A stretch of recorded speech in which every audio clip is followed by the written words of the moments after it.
बंदी छोड़ सतगुरु रामपाल जी परमेश्वर जी की जय हो।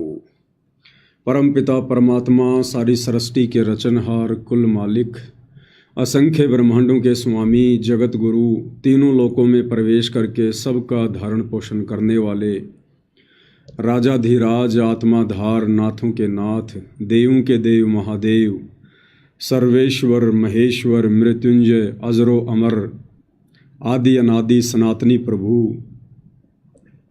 जगत पिता जगदीश्वर श्री श्री 1008 की उपाधि के वास्तविक अधिकारी अकाल मूर्त शब्द स्वरूपी राम वासुदेव सर्वगतम ब्रह्म परम पूज्य प्रथम पूज्य परम संत परम पुरुष परम धनी परम दयालु सत्य कबीर हक्का कबीर अल्लाहु कबीर अल्लाहु अकबर बाखबर अल्लाह ताला जगत के तारणहार जगत के मुक्तिदाता जगत के जगन्नाथ हारे के सहारे हिंदुओं के राम मुसलमानों के अल्लाह सिखों के वाहिगुरु ईसाइयों के मसीह दया के सागर दयानिधि करुणा के सागर करुणानिधि स्वयंभू परिभू संकट मोचन कष्ट हरण मंगल करण दुख भंजन अविगत कबीर निर्विकार निर्विषम परमात्मा अलय अलेख सतगुरु आदि अनादि सतगुरु असली मर्यादा पुरुषोत्तम असली राम असली कृष्ण असली घनश्याम असली मुरारी राजाओं के राजा महाराजाओं के महाराजा शहंशाहों के शहंशाह सम्राटों के सम्राट भगवानों के भगवान अल्लाहों के अल्लाह प्रभुओं के प्रभु मसीहाओं के मसीह सच्चे वाहिगुरु बाबाओं के बाबा पीरों के पीर सेठों के सेठ जगत सेठ सावड़सा सेठ सर्वगुण संपन्न अनंत कोटि कलाओं के स्वामी अनंत कोटि ब्रह्मांडों के नायक योगियों में महायोगी ध्यानियों में महाध्यानी सिद्धों में परम सिद्ध ज्ञानियों में तत्व ज्ञानी ब्रह्म ज्ञानी महाज्ञानी परम ज्ञानी सर्वश्रेष्ठ ज्ञानी विज्ञानी युवा कबीर समर्थ कबीर असमवात अमित ओजा सच्चे रहनुमा करीम अल्लाह सुभान अल्लाह दुनिया के अंतिम पैगंबर 8 सितंबर 1951 से गांव धनाना जिला सोनीपत हरियाणा भारतवर्ष की पवित्र भूमि पर प्रकट रियल कल्कि भगवान श्री नारायण साकार हरि श्री बाबा साहिब नूर अनंत परमात्मा सच्चे दरवेश सच्चे बाखबर संत श्रोमणी सतगुरु रामपाल जी परमेश्वर जी के चरण कमल में साध संगति से जुड़े हुए आप और हम सभी सत्सेवक भाई बहनों का अनंत कोटि दंडोत प्रणाम। सत्साई भाई और बहनों, बहुत बड़ी दया बहुत बड़ी मेहर पूज्य गुरुदेव भगवान की परमेश्वर रामपाल जी की, जिनके शुभ आशीर्वाद से विशेष आशीर्वाद से आप और हम सभी साध संगति से जुड़े हुए सत्सेवक भाई बहन हर प्रकार से मर्यादाओं में रहते हुए संघर्ष करते हुए एक साधारण सा जीवन जीते हुए मोक्ष प्राप्ति के लिए सत भक्ति मार्ग पर गुरुदेव के अमर तत्व ज्ञान को आधार बनाकर निरंतर आगे की ओर बढ़ रहे हैं। परमपिता परमेश्वर पूज्य गुरुदेव भगवान सतगुरु रामपाल जी के विशेष आशीर्वाद के बिना भाई और बहनों इस कलयुग की पिछली पीढ़ी में इस शास्त्र अनुकूल सत भक्ति पर एक कदम भी मर्यादाओं के साथ आगे नहीं बढ़ा जा सकता। यदि गुरुदेव भगवान की विशेष रजा हम आत्माओं पर ना हो तो, अन्यथा आप जी देख ही रहे हो आए दिन सोशल मीडिया पर खुद सतगुरु रामपाल जी के वो 90% फॉलोवर जो वर्तमान में सतलोक आश्रमों से जुड़े हुए हैं, देखा देखी की भक्ति कर रहे हैं, भेड़ चाल में चल रहे हैं, उनका कोई स्टैंड नहीं है, कोई उनकी मर्यादा नहीं है। एक भी ऐसा गुरु वचन नहीं उन्होंने जिसकी धज्जियां ना उड़ाई हों। और साध संगति के माध्यम से हजारों की संख्या में वीडियो बनाए जा चुके हैं, उन भाई बहनों तक मैसेज भी पहुंच रहे हैं, वो देख भी रहे हैं समझ भी रहे हैं, उसके बावजूद भी वो सत्य का साथ देने से घबरा रहे हैं और ना ही खुद सत्य रास्ते पर चल पा रहे हैं। तो भाई और बहनों, भले ही वो आत्माएं सतगुरु की शरण में आ गई, उनके कोई पुरबले भाग थे, लेकिन उनके संस्कार अभी कमज़ोर हैं। जो वो आत्माएं सत्य पर नहीं चल पा रही हैं, भीड़ का हिस्सा बनी हुई हैं। और दूसरी तरफ साध संगति से जुड़े हुए भाई बहन हैं, किस कदर वर्तमान समय में भक्ति मार्ग पर अपनी मर्यादा बचाने के लिए फूंक फूंक के कदम रख रहे हैं, फूंक फूंक के। इतना भय, इतना डर उन्हीं आत्माओं को होता है जिन आत्माओं को ज्ञान समझ में आ जाता है, क्योंकि भय बिना भक्ति नहीं होती। और भय उत्पन्न होता है सतगुरु के ज्ञान से, तत्व ज्ञान से। और ये ज्ञान, तत्व ज्ञान उन्हीं आत्माओं के हृदय में समाता है जो सतगुरु प्रेमी आत्माएं होती हैं, जो मोक्ष की अधिकारी आत्माएं होती हैं। आजकल आप जी देख रहे हैं सोशल मीडिया पर देश दुनिया में किस कदर काल और प्रकृति अपना कहर ढा रहे हैं, किस कदर तांडव मचा हुआ है। ये विनाश की शुरुआत धीरे धीरे हो रही है।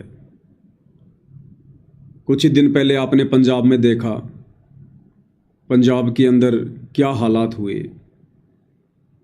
अभी भी वहाँ लोगों का जीवन सामान्य स्थिति में आने में महीनों लगेगा, महीनों। जिंदगी भर की जोड़ी जुड़ाई संपत्ति, पशुधन, घर मकान, गाड़ी घोड़े, अनाज, सब कुछ उनका तबाह हो गया। जो लोग अरस पर बैठे हुए थे, कुछ ही क्षण में वो लोग फर्श पर आ गए। इसके अलावा नेपाल में आप जी ने देखा, रातों रात सरकार का तख्ता पलट हो गया, रातों रात। तो भाई और बहनों, ये उस विनाशकारी समय की शुरुआत है और ये धीरे धीरे अपनी गति को पकड़ेगी। और ये होना ही होना है भाई और बहनों, क्योंकि सारी सृष्टि के मालिक ने, कबीर देव भगवान ने, सतगुरु रामपाल जी ने जब युग परिवर्तन का समय निर्धारित कर दिया सन 2028 से, तो ज़्यादा समय तो बचा ही नहीं है, 3-3.5 वर्ष हैं। और इस युग परिवर्तन में विश्व की ज़्यादातर वो आत्माएं जो नास्तिक हैं, जो भक्ति के योग्य नहीं हैं, जो भक्ति करने वाले भक्तों के मार्ग में बाधक हैं, जिनके पाप कर्म ज़्यादा हैं, उन सभी आत्माओं का खात्मा होगा। और तभी ये देश और दुनिया आने वाले समय में सतगुरु रामपाल जी को कल की भगवान के रूप में जानेगी, पहचानेगी। अन्यथा भाई और बहनों, मानव तन में आए हुए कबीर भगवान सतगुरु रामपाल जी को, जो कि एक सामान्य संत की भांति, एक सामान्य व्यक्ति की भांति दिखाई दे रहे हैं, अगर ये सब कुछ नहीं हुआ तो उन्हें कोई भी परमात्मा मानने वाला नहीं है। और परमात्मा जिस कार्य के लिए आते हैं, समय आने पर परमात्मा उसको सत्य भी साबित करके दिखाते हैं। तो अंत में दुनिया को मानना पड़ेगा, नाक रगड़नी पड़ेगी, अपनी जान की भीख मांगनी पड़ेगी। और परमेश्वर रामपाल जी की शरण के अलावा दूसरा बचाव का कोई भी रास्ता इंसानों को धरती पर दिखाई नहीं देगा। उसके लिए ये तांडव मचना बहुत ज़रूरी है, लाजमी है। इस तांडव के बीच में हम भक्तों ने शिक्षा लेनी चाहिए, हम भक्तों ने विचार करना चाहिए। हम भी इसी दुनिया में रह रहे हैं, इसी समाज का हिस्सा हैं। और जब पड़ोस में आग लगती है, आप चाहे कितने सतगुरु की शरण में हैं, भयभीत आप भी होंगे, डर आपको भी सताएगा। इसलिए आने वाले समय में जो तांडव मचेगा, भगत भी उससे अछूते नहीं रहेंगे। लेकिन जो मर्यादित आत्माएं होंगी, मर्यादित यानी जिस प्रकार से वर्तमान में साध संगति से जुड़कर सत्सेवक भाई बहन जो भक्ति कर रहे हैं, सावधानी बरतकर, ज्ञान को आधार बनाकर, गुरु को भगवान मानकर यदि हम इसी प्रकार से चलते रहे तो परमेश्वर हम आत्माओं का बाल भी बांका नहीं होने देंगे, बाल भी बांका। और दूसरी तरफ सतलोक आश्रमों से जुड़े हुए भाई बहन जो भक्ति के निकट भी नहीं हैं। देखो, एक सत्संग में गुरुदेव भगवान ने बताया कि नाम मिल जाना कोई बड़ी बात नहीं है। गुरुदेव ने बताया कि नाम प्राप्त हो जाना कोई बड़ी बात नहीं है। नाम मिलने के बाद में उस नाम के ऊपर चलना, मर्यादाओं में रहकर उस नाम की इज्जत रखना। नाम यानी शब्द, और शब्द यानी सतगुरु। अपने सतगुरु की इज्जत रखना, उस शब्द को मर्यादा में रह के सुमरण करना, जाप करना, ये सबसे बड़ी बात है। नाम तो किसी को भी मिल जाएगा, कोई बड़ी बात नहीं है। इस नाम की कोई फीस नहीं है, कोई योग्यता नहीं है। मालिक को पता है ये कितनी क्या मर्यादा निभा सकते हैं। और नाम तो परमेश्वर सहज में दे देते हैं। नाम लेने के बाद फिर धीरे धीरे उसे ज्ञान होता है, फिर वो नाम के ऊपर चलना सीखता है। तो नाम मिल जाना कोई बड़ी बात नहीं बताई गुरुदेव भगवान ने। उन्हीं के मुख कमल से सुनते हैं। इसलिए 3 मंत्र के जाप का विधान है। पहला जाप ओम है, एक मंत्र उसमें ओम है, दूसरा तत् मिलकर के ये सतनाम बनता है। इसी को अजप्पा जाप भी कहते हैं, जो श्वासों से सिमरण होता है। ये शब्द तत् मंत्र जो है गुप्त है, ये सांकेतिक है, और सत मंत्र भी सांकेतिक है। ये 2 मंत्र देने का किसी को अधिकार नहीं है। ओम नाम का जाप भी पूरे संत, पूरे ऋषि ही को अधिकार होता है। वो पूर्व परम, वो यहाँ का परम शक्ति होता है। क्या कह रहे हैं परमात्मा? एक छोटा सा पॉइंट और आ गया बीच में गुरुदेव भगवान की महिमा में। क्या कह रहे हैं गुरुदेव कि ओम नाम भी, ये जो ओम नाम है जो ब्रह्म का, ये भी कोई सामान्य संत, सामान्य व्यक्ति नहीं दे सकता है। इस ओम नाम का जाप देने का अधिकारी भी कौन होगा? जो यहाँ की परम शक्ति होगा। यहाँ की परम शक्ति, 21 ब्रह्मांड की परम शक्ति। तो भाई और बहनों, आज ओम नाम का जाप देने के अधिकारी इस पृथ्वी पर कौन है? आप और हमें तो भली भांति पता है, परमेश्वर रामपाल जी हैं। इनके अलावा तो कोई नाम देने का अधिकारी है ही नहीं संसार में। ये जितने भी आचार्य, शंकराचार्य, संत, महंत, ये सब केवल अपने जीवन को नरक के रास्ते पर लेके जा रहे हैं और अपने फॉलोअर के जीवन को नरक के रास्ते पर लेके जा रहे हैं। इन्हें अधिकार है ही नहीं किसी को दीक्षा देने का। ओम नाम की दीक्षा देने का अधिकारी भी वही है जो यहाँ की परम शक्ति हो। तो आज पूरे विश्व में ओम नाम देने के अधिकारी भी सतगुरु रामपाल जी हैं। तो यहाँ की परम शक्ति कौन हुई? सतगुरु रामपाल जी। अब आप कहोगे 21 ब्रह्मांड की परम शक्ति तो भाई काल है, ब्रह्म है, फिर सतगुरु रामपाल जी कैसे? ये ओम नाम कोई ब्रह्म ने पैदा थोड़ी किया है कि भाई मेरा ओम नाम है, तुम इसका जाप करो। ये ओम नाम उसको दिया किसने? असल में ओमकार कौन है? सबसे बड़ा ओम कौन है? ओमकार कौन है? आप और हम सभी भगत भाई बहन दोपहर के समय परमेश्वर की असुर निकंदन रमेणी करते हैं। और रमेणी में मंगलाचरण के बाद में सबसे पहली लाइन क्या आती है? सत्य पुरुष समरथ ओंकारा।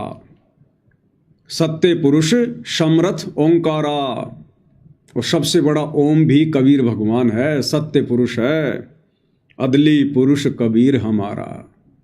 इस ब्रह्म को, काल को, ज्योति निरंजन को ओम नाम किसने दिया? कबीर भगवान सतगुरु रामपाल जी ने दिया। इसलिए गुरुदेव भगवान कह रहे कि ओम नाम देने का अधिकारी भी यहाँ की परम शक्ति है, कोई ओम नाम नहीं दे सकता। ये सत्य पुरुष समरथ ओंकारा, अदली पुरुष कबीर हमारा।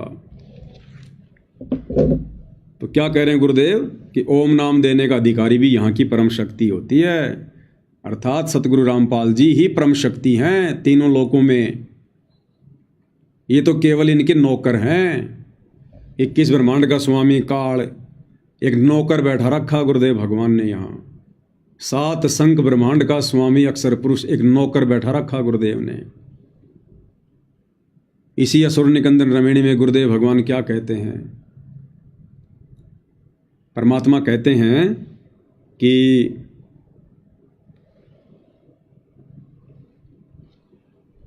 ये जो काल है, जो ब्रह्म है,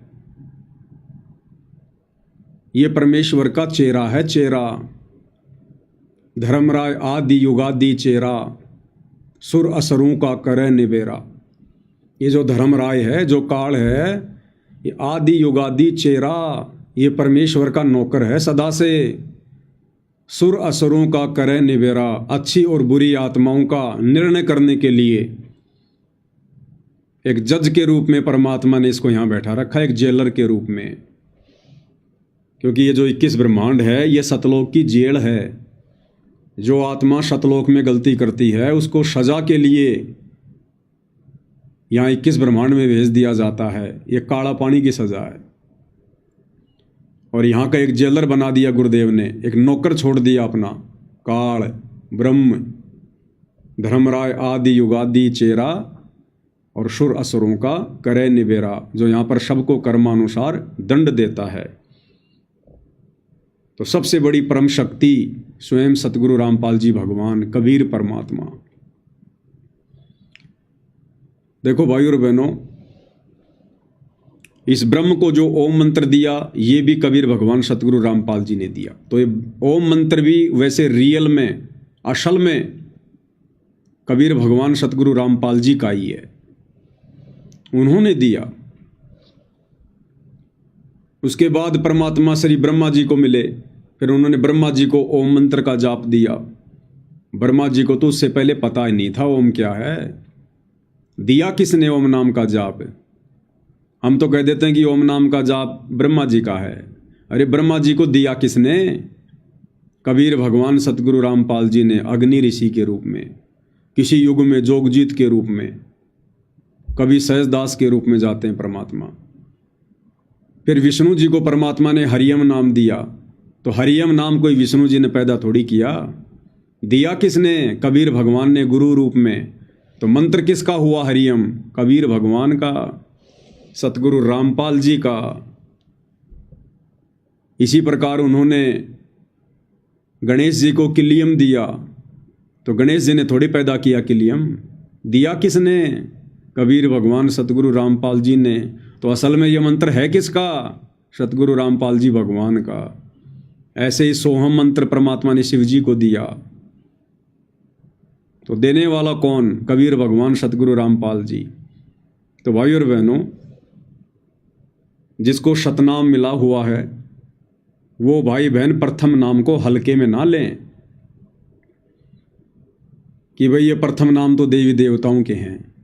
ये सातों के सातों नाम कबीर भगवान सतगुरु रामपाल जी के हैं। सातों के सातों नाम। हाँ, इनके कार्य अलग अलग हैं, इन मंत्रों के, इनसे लाभ अलग अलग मिलता है। जिस प्रकार भारत सरकार अपने सैनिकों को, किसी को तो एक रिवॉल्वर देती है, किसी को AK-47 देती है, किसी को गोला बारूद देती है, किसी को लड़ाकू विमान देती है, किसी को मिसाइल देती है, किसी को परमाणु हथियार देती है। तो वो दे कौन रही है? भारत सरकार दे रही है। अब वो पिस्तौल अपने लेवल का काम करेगी, परमाणु बम अपने लेवल का काम करेगा, लड़ाकू विमान अपने लेवल का काम करेगा, और उनको चलाने वाले भी अलग अलग होंगे। वो भारत सरकार नहीं चलाएगी, जिनको अधिकारी नियुक्त किया गया है वो लोग उनका प्रयोग करेंगे। तो इसी प्रकार ये जितने भी मंत्र हैं जो इन देवी देवताओं को प्रदान किए गए हैं, ये सच्ची सरकार सतगुरु रामपाल जी भगवान ने प्रदान किए हैं, और इन देवताओं को परमात्मा ने यहाँ का अधिकारी बना दिया। जिसका जैसा सामर्थ्य है उस हिसाब से परमेश्वर ने इनको ये मंत्र प्रदान कर दिए। तो सतनाम मिलने के बाद में जैसे गुरुदेव भगवान हमें कहते हैं कि बच्चों, सतनाम की प्राप्ति के बाद में हमने सतनाम का ज़्यादा सुमरण करना चाहिए, ज़्यादा से ज़्यादा। प्रथम नाम की भले हम 1 या 2 ही माला कर लें, लेकिन सतनाम मिलने के बाद में प्रथम नाम से ज़्यादा महत्व हमने सतनाम को देना है। इसका मतलब ये नहीं है कि प्रथम नाम को हल्के में लेना है, नहीं।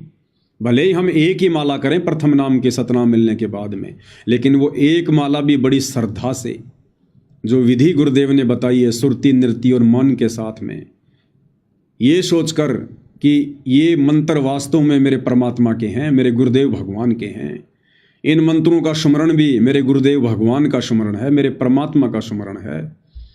अगर मेरे परमात्मा, मेरे गुरुदेव भगवान ये मंत्र इन देवी देवताओं को प्रदान ना करते, इनके ऊपर दया ना करते, तो ये देवी देवता कहाँ से हमारे को लाभ देते। जड़ अगर पूरे पेड़ को पोषण ना देती तो टहनियाँ कहाँ से होती, टहनियाँ नहीं होती तो फिर फल किसके लगते। तो मैन कौन हुआ? जड़, जो प्रोक्ष है, गुप्त है, जड़ से खाद लेकर पानी लेकर पूरा पेड़ अपना विकास कर पाया है। तो इसी प्रकार हमने प्रथम मंत्र को भी विशेष श्रद्धा के साथ में, और प्रथम मंत्र तो वैसे भी विशेष श्रद्धा के साथ में जाप करने योग्य है, क्योंकि 7 मंत्रों में जो सबसे पहला मंत्र है, जो गुरुदेव भगवान ने ज्ञान गंगा पुस्तक में सार्वजनिक किया हुआ है, सत सुकृत अविगत कबीर, ये परमेश्वर की पूजा का मंत्र है। यानी यही तो है सार नाम, यही तो है सार शब्द, सब कुछ यही है जो परमात्मा हमें शुरू में दे देते हैं। भाई परमात्मा एक है, उनका मंत्र भी एक ही है, और गुरुदेव ने स्पष्ट कर ही दिया है। वैसे जब जब भूल पड़े पुस्तक में और गरीबदास जी की वाणियों में तो खुल के परमात्मा ने कह दिया कि यो सार शब्द सतगुरु कबीर है, यो सार शब्द सतगुरु कबीर है। तो सतगुरु कबीर कौन है बताओ? आज हमारे गुरुदेव भगवान ही तो हैं सतगुरु कबीर। और कबीर उनके शरीर का नाम थोड़ी है, कबीर उनके शरीर का नाम नहीं है। शरीर तो आप और हमारे हैं, परमात्मा का शरीर थोड़ी है। आप और हमारी तरह हाड़ मांस का शरीर थोड़ी है जो उनके शरीर का नाम होगा कबीर। कबीर उनकी मुक्ति का नाम है, मोक्ष मंत्र है, ये सार शब्द है। ये कबीर यानी गुरुदेव भगवान सतगुरु रामपाल जी। जैसे गुरुदेव सत्संग में कहते हैं कि इस कबीर नाम को यदि आपने वैसे भी स्वाभाविक भी कभी जाप कर लिया तो भी आप पुण्य के भागी बनते हैं। इस कबीर नाम को यदि आपने वैसे भी जाप कर लिया, मुंह से बोल दिया, तो भी हमारे पुण्य बनते हैं, पुण्य। जैसे कि बर्फ को यदि हमने गलती से हाथ लगा दिया वो ठंड की देगी, अग्नि में यदि हमने गलती से हाथ डाल दिया वो जलाएगी। इसी प्रकार कबीर परमेश्वर के मोक्ष मंत्र, कबीर का ये गुण है, स्वभाव है। यदि वैसे भी कोई इस मंत्र का जाप कर लेगा तो भी वो पुण्य का भागी बनेगा। चाहे किसी ने अपने बेटे का नाम रखा है कबीर, भले वो उसको अपने बेटे के रूप में पुकार रहा है, ए कबीर, कहाँ रे कबीर, कबीर कहाँ गया, तो भी उस नाम का जाप करने से वो पुण्य का भागी बन रहा है, अनजाने में भी। इसीलिए भगवान ने अपना वैदिक नाम रखा कबीर देव। कि ये नालायक वैसे तो मुझे परमात्मा नहीं मानेंगे, लेकिन मेरी कहीं चर्चा करेंगे और कहेंगे कि हमारे गुरुजी का नाम है कबीर। अरे तुम्हारे गुरुजी का क्या नाम है? कबीर। तो बार बार इस कबीर का नाम लेने से भी ये पुण्य के भागी बनेंगे, पुण्य के भागी। इसलिए सत्य पुरुष ने, परम अक्षर ब्रह्म ने अपना वैदिक नाम रखा कबीर। तो प्रथम मंत्र में सबसे पहला जो नाम है यही तो परमेश्वर की मुक्ति का नाम है, मोक्ष मंत्र है ये। ज्ञान गंगा पुस्तक में परमात्मा ने साफ साफ लिखा हुआ है कि सत सुकृत अविगत कबीर, ये परमात्मा की पूजा का मंत्र है। पूजा, ये पूजा है परमात्मा की। तो प्रथम नाम को हमने हल्के में नहीं लेना चाहिए, विशेष श्रद्धा के साथ में हम भगत भाई बहनों ने अपने गुरुदेव की आदेश की पालना करते हुए इसको सुमरण करना चाहिए। और शतनाम मिलने के बाद में फिर हमने शतनाम को ज़्यादा महत्व देना है। ज़्यादा महत्व देने का मतलब सुमरण ज़्यादा करना है। इम्पोर्टेंस तो दोनों की बराबर है, लेकिन फिर हमने सुमरण ज़्यादा शतनाम का करना है, क्योंकि सतनाम के जाप से फिर हमारे कुछ विशेष जो पाप कर्म है वो कटने शुरू हो जाते हैं। तो परमात्मा यहाँ क्या कह रहे हैं कि ये ओम मंत्र देने का अधिकारी भी यहाँ की परम शक्ति है, परम शक्ति। तो देख लो आज वर्तमान में ओम नाम का जाप कौन दे रहा है। तो हमारे गुरुदेव भगवान कौन हुए?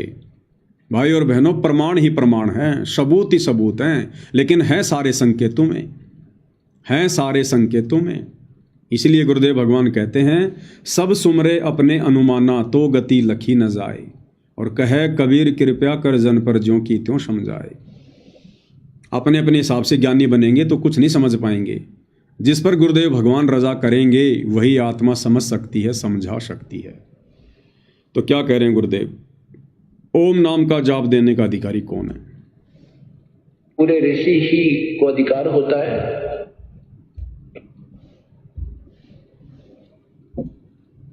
ओम नाम का जाप भी पूरे संत, पूरे ऋषि ही को अधिकार होता है। वो पूर्ण परम, वो यहाँ का परम शक्ति होता है, परम शक्ति।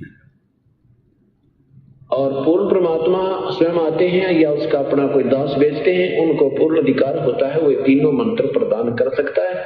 वो भी या तो पूर्ण परमात्मा स्वयं आते हैं या अपना कोई दास भेजते हैं, वही इन मंत्रों को दान करते हैं।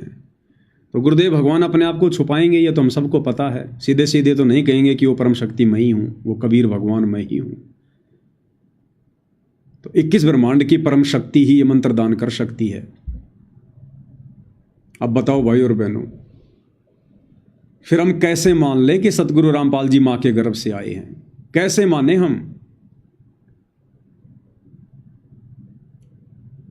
21 ब्रह्मांड की जो परम शक्ति है, वैसे डॉक्यूमेंट्री शास्त्रों में, कागजों में इस काल को बताया गया, 21 ब्रह्मांड के स्वामी ज्योति निरंजन को। अब भाई और बहनों, क्या आपने किसी शास्त्र में सुना है, पढ़ा है? क्या आपने गुरुदेव भगवान के किसी सत्संग में सुना है कि इस काल का मां के गर्भ से जन्म होता है? मरता तो ये भी है, जन्म तो ये भी लेता है। जब 21 ब्रह्मांड का विनाश होता है तो काल और दुर्गा भी मरते हैं, इनका भी शरीर छूटता है। क्या कभी गुरुदेव भगवान ने बताया इनके माता पिता कौन है? क्या बताया गुरुदेव ने? जब ये काल और दुर्गा दोनों अपना शरीर छोड़ते हैं, और इनका शरीर बड़ी दुर्गति से छूटता है, दुर्गति से, जैसे सर्प अपनी केंचली छोड़ता है दुखी हो होकर, ऐसे ही इनका शरीर छूटता है। ये बड़े दुखी होते हैं, बड़े परेशान होते हैं, कायल हो जाते हैं ये।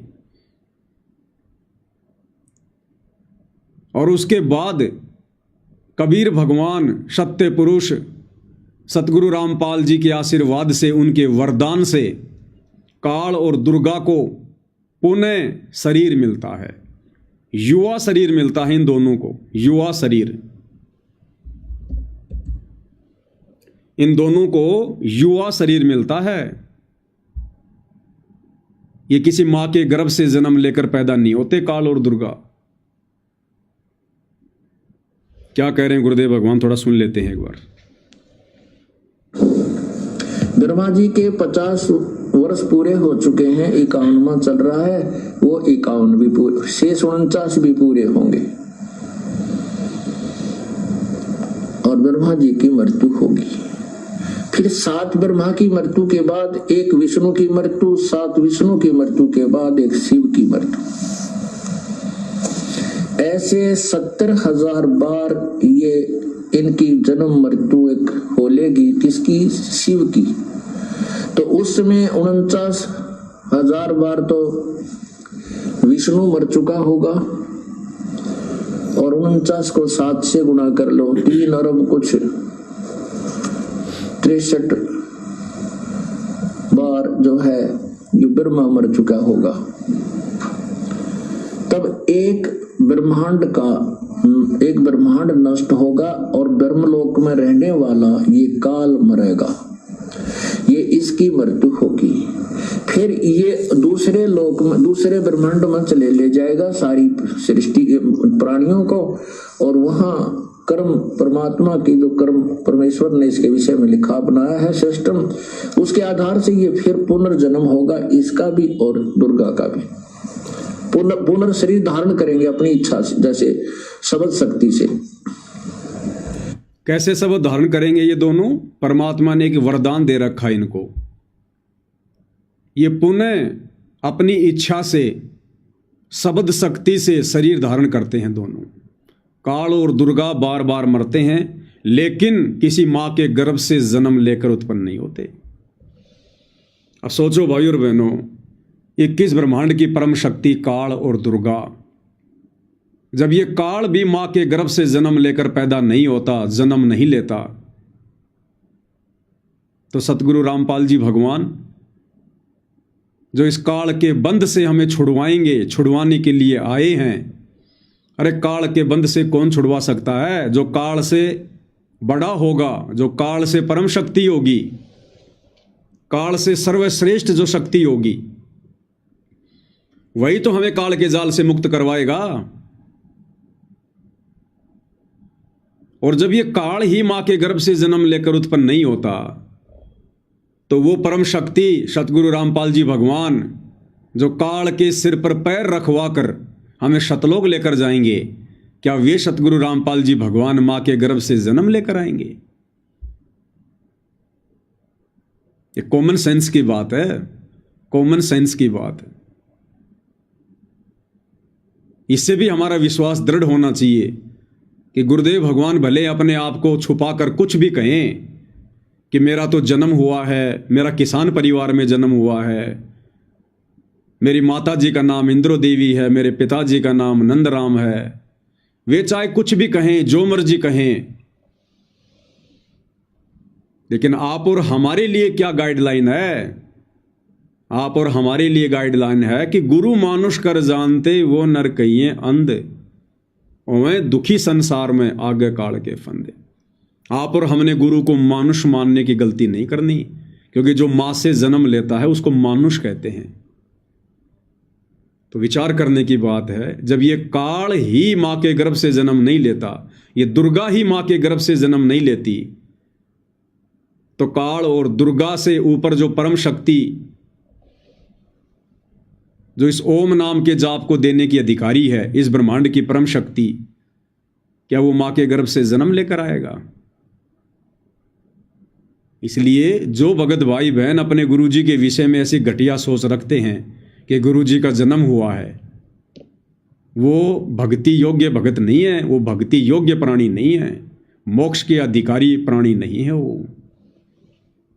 तो परमेश्वर ने क्लियर किया है, बिल्कुल सत्संगों में सारे भेद छुपा रखे हैं गुरुदेव भगवान ने, कोई कमी नहीं छोड़ रखी मालिक ने। तो क्या कह रहे हैं परमात्मा? पूरे संत पूरे ऋषि ही को अधिकार होता है, वो पूर्व परम, वो यहाँ का परम शक्ति होता है, परम शक्ति। और पूर्ण परमात्मा स्वयं आते हैं या उसका अपना कोई दास भेजते हैं, उनको पूर्ण अधिकार होता है, वो तीनों मंत्र प्रदान कर सकता है, वो भी जिसको आदेश प्रभु का हो। अन्य के द्वारा ये 3 मंत्र भी अगर कोई प्राप्त करता है तो भी वो पार नहीं हो सकता।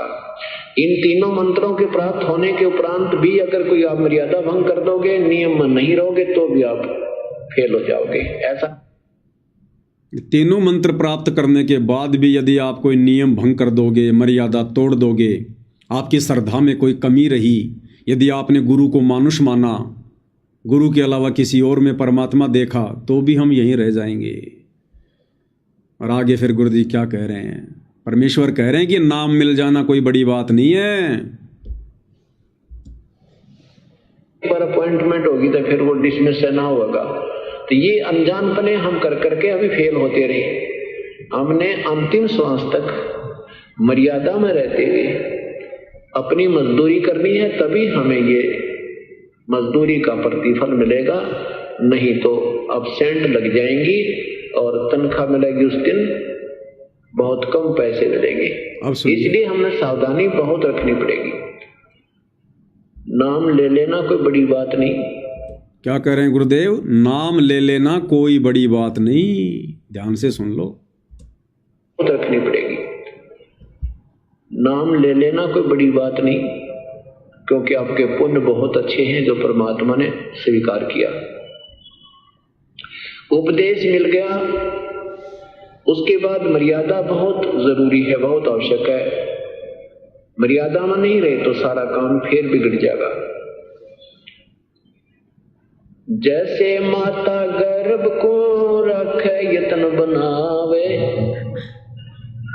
ठेस लगे तक क्षीण होवे, तेरी ऐसे भक्ति जावे। अब भाई और बहनों, पूज्य गुरुदेव भगवान भी बार बार अपने प्रवचनों में मर्यादा के ही पीछे पड़े रहते हैं, मर्यादा के पीछे जोर देते हैं कि बच्चों नाम कोई बड़ी बात नहीं है, नाम कोई बड़ी बात नहीं है। नाम लेकर यदि तुमने मर्यादा नहीं निभाई तो तुम्हारा बना बनाया खेल बिगड़ जाएगा। और दूसरी तरफ ये काल भी भाई और बहनों मर्यादा तुड़वाने के ही पीछे पड़े रहता है। इस काल को भी यही चिंता है, जिस प्रकार सतगुरु को चिंता है कि ये आत्माएं मर्यादा ना तोड़ दें, मर्यादा ना तोड़ दें, इसी प्रकार काल को भी यही चिंता है कि ये आत्माएं मर्यादा में रह के भक्ति ना कर लें, मर्यादा में रह के भक्ति ना कर लें। कैसे मैं इनका समय बर्बाद करवाऊं, कैसे मैं इनकी श्वासें बर्बाद करवाऊं, कैसे मैं इनकी मर्यादाएं तोड़वाऊं। काल इसी बात के पीछे लगा रहता है और यही हम भगत भाई बहनों ने सावधानी बरतनी पड़ेगी वर्तमान में। तो दास कह रहा था कि सतलोक आश्रमों से जुड़े हुए भाई बहन ये भक्ति के निकट भी नहीं है। भले इन्होंने नाम दीक्षा ले रखी है, सार नाम भी ले रखा है, शतनाम भी ले रखा है, लेकिन अभी गुरुदेव भगवान ने क्या बताया कि नाम ले लेना कोई बड़ी बात नहीं है। उसके बाद तो मर्यादा, गुरु वचन, श्रद्धा, समर्पण, भगत के 16 श्रृंगार, 16 आभूषण, उसके बाद तो जी जान लगानी पड़ती है, बुद्धि, विवेक, और इन सब चीज़ों का अकाल पड़ा हुआ है, अकाल आश्रम से जुड़े भाई बहनों में। और इस परीक्षा के समय में, इस भक्ति के समय में आप और हमने श्वासों का ज़्यादा से ज़्यादा सदुपयोग सुमरण में, भक्ति में करना था। और काल कहाँ करवा रहा है?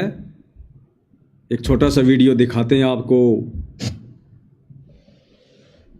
यह छोटा सा वीडियो है हरियाणा के रोहतक का। और क्या हो रहा है यहाँ पर? संत रामपाल जी के सतलोक आश्रमों से जुड़े हुए फॉलोवर सड़कें साफ कर रहे हैं, कचरा साफ कर रहे हैं, मिट्टी साफ कर रहे हैं, झाड़ू ले लेके, जैसे बाबा राम रहीम की संगत किया करती थी।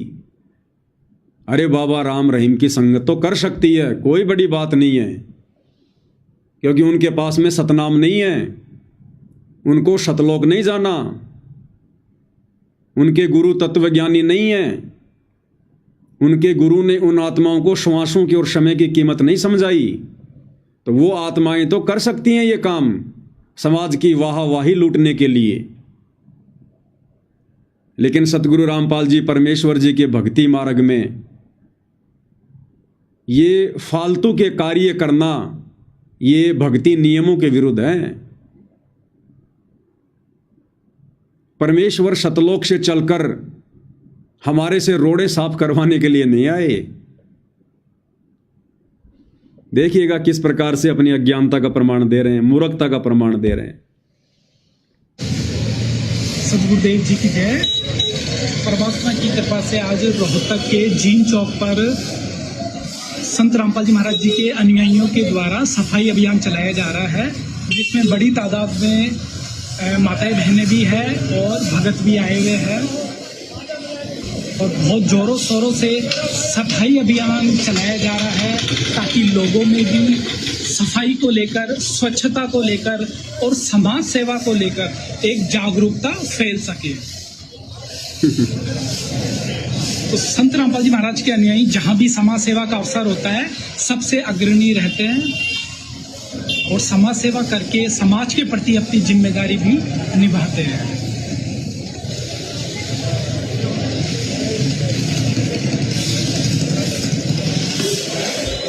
बताओ, ये लोग इसलिए झाड़ू लगा रहे हैं रोडों पर, इसलिए साफ सफाई कर रहे हैं, मिट्टी फांक रहे हैं कि लोग साफ सफाई के प्रति जागरूक हो सकें। अरे लोगों को भक्ति के प्रति जागरूक करो, आत्म कल्याण के लिए जागरूक करो।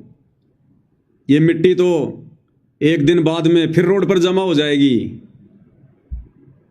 ये कोई परमानेंट सफाई नहीं हो रही। ये तो 2-4 घंटे के बाद में, 1-2 दिन के बाद में ये मिट्टी तो फिर से रोड पे आ जाएगी, फिर जाओगे तुम सफाई करने। यही काम करते रहोगे तुम सारी जिंदगी, अपना ये अनमोल समय और श्वास से ये धूल फांकने में बर्बाद करोगे क्या? अरे ये काम सरकार के हैं, नगर पालिका के हैं, नगर निगम के हैं। सरकार जनता से टैक्स लेती है सफाई के लिए, रोडें बनाने के लिए, बिजली के लिए, और ये कार्य ये मंदबुद्धि लोग कर रहे हैं। अगर तुम इतने जागरूक हो सफाई के प्रति तो रोजाना जाके झाड़ू लगाओ ना।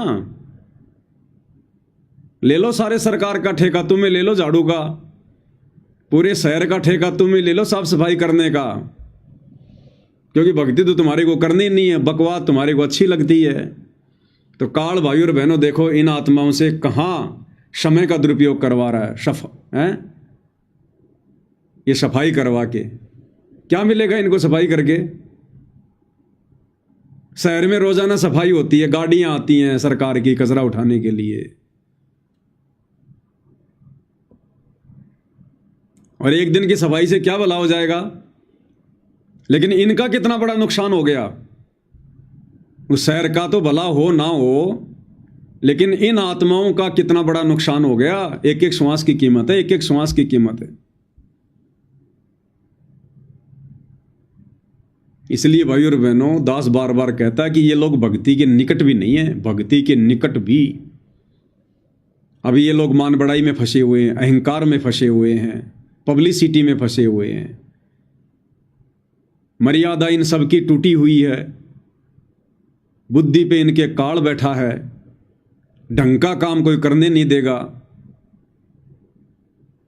और देख लो इस अनमोल समय का किस प्रकार से काल दुरुपयोग करवा रहा है। इसके अलावा एक छोटा सा वीडियो और दिखाते हैं आपको।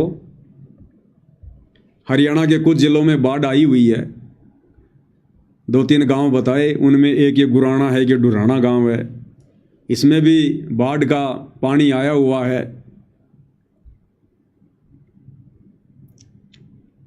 काल भाई और बहनों ऐसी प्रेरणा करेगा, ऐसी प्रेरणा करेगा। इस गांव के सरपंच ने, जिस गांव में ये गुराना गांव है, डुराना गांव है हिसार में, इसमें पानी भरा हुआ है, और इस गांव के सरपंच ने ये लोग कह रहे हैं कि गांव के सरपंच ने वैसे ही मजाक मजाक में कह दिया बाबा रामपाल के भक्तों को, वैसे ही मजाक में कह रहे ये एक आधा मकान तो कोई भी बना सकता है, जो तुम ये मकान बना रहे हो ना, ये अन्नपूर्णा अन्नपूर्णा, अरे एक आध मकान तो कोई भी बना सकता है, तुम्हारे को जब माने जब हमारे गांव का पानी निकाल दो। देखो काल ने कहां आग लगाई। काल भाई और बहनों ऐसे सूक्ष्म चाल चलता है। इस गांव के सरपंच ने मजाक मजाक में कह दिया कि एक आधा मकान तो कोई भी बना दे, ये बड़ी बात है, ये तो बाबा राम रहीम ने भी बहुत बनाए,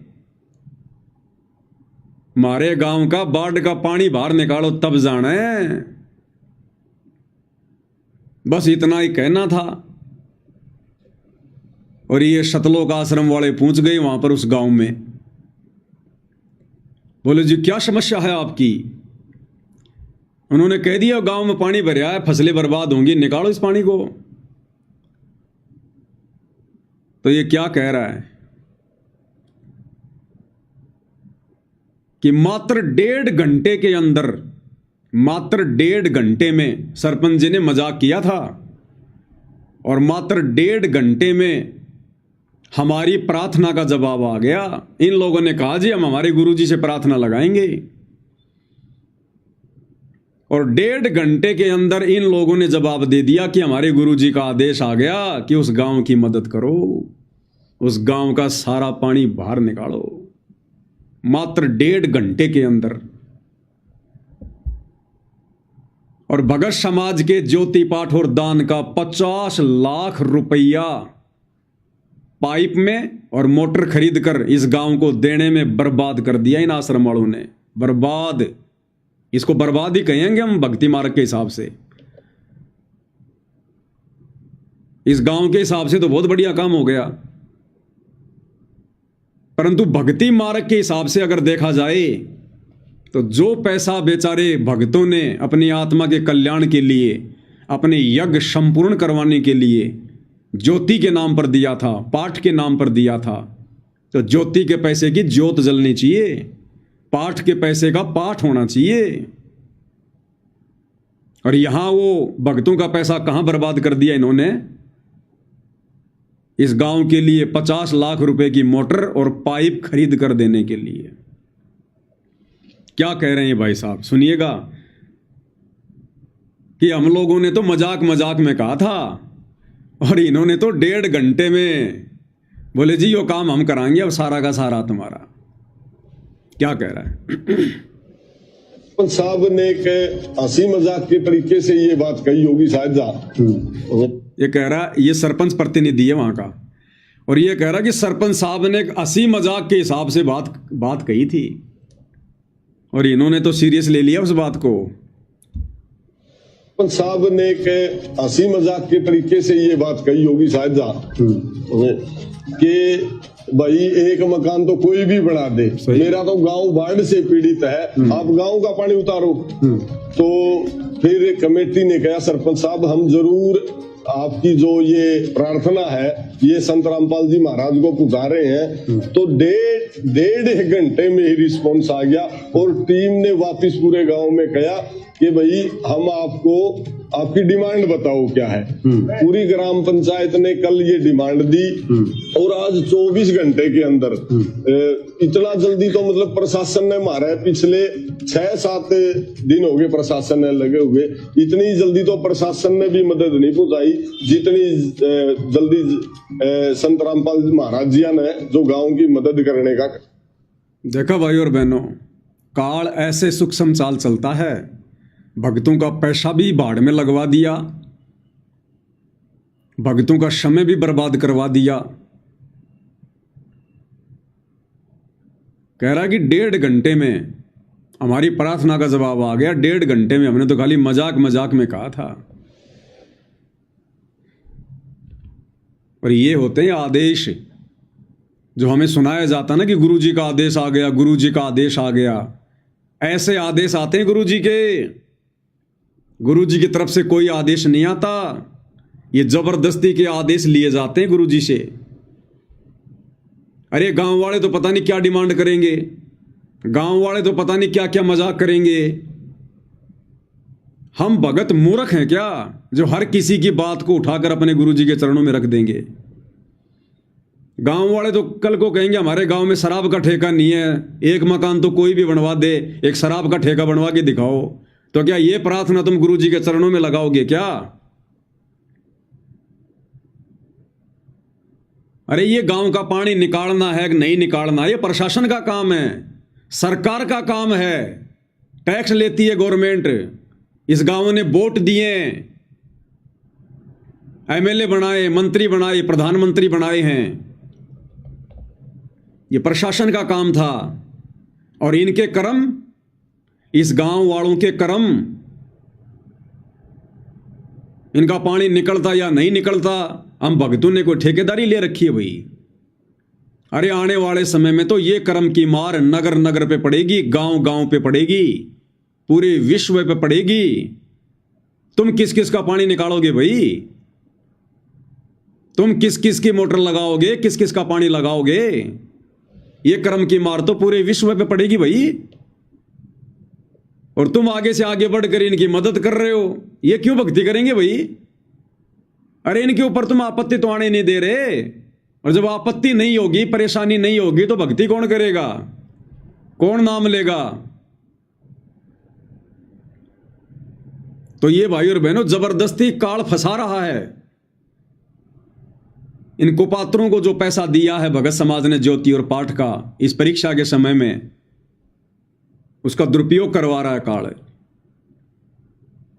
तो ऐसे होते हैं इनके आदेश आश्रम वालों के, गुरु जी की तरफ से कोई आदेश नहीं आते।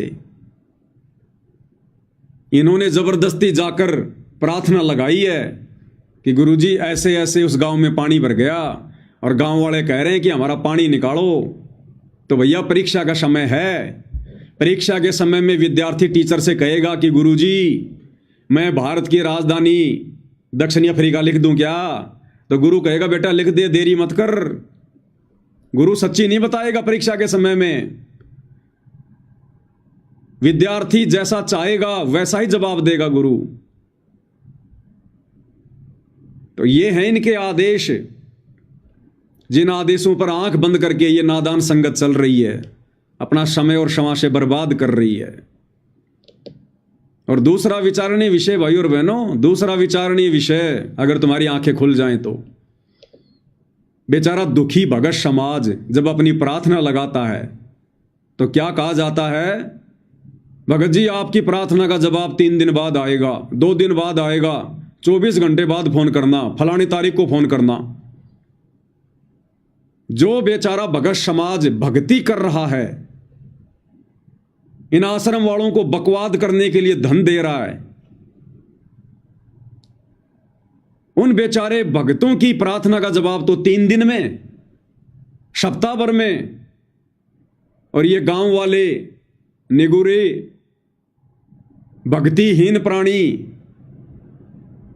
इनकी प्रार्थना का जवाब मात्र 1.5 घंटे में, इनकी प्रार्थना का जवाब केवल 1.5 घंटे में, और साथ में समाधान भी तुरंत समाधान। 50 लाख रुपए के पाइप और मोटर लेकर पहुंच गए तुरंत। और भक्तों की प्रार्थना का जवाब 3 दिन में, और समाधान क्या बताया जाता है? गुरु जी का आदेश है पाठ करवा दे 25,000 का, ज्योति करवा दे 2500 रुपए की। भक्तों के साथ में तो ये धोखाधड़ी। और ये जगत वाले भक्तिहीन प्राणी, जिनके पास भक्ति का टपका भी नहीं है,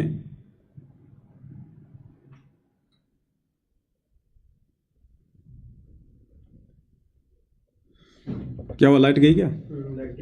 लाइट भी बंद हो गया? नहीं, लाइट तो चल रहा है भाई और बहनों। थोड़ा लाइट चली गई है, थोड़ा लाइट वाइट जलाते हैं। है क्या लाइट?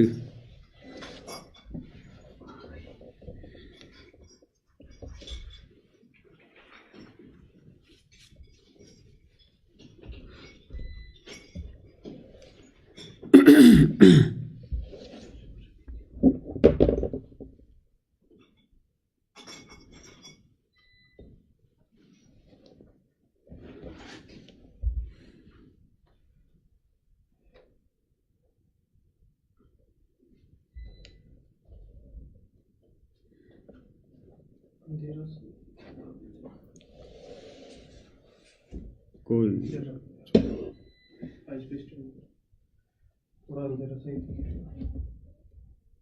कोई बात।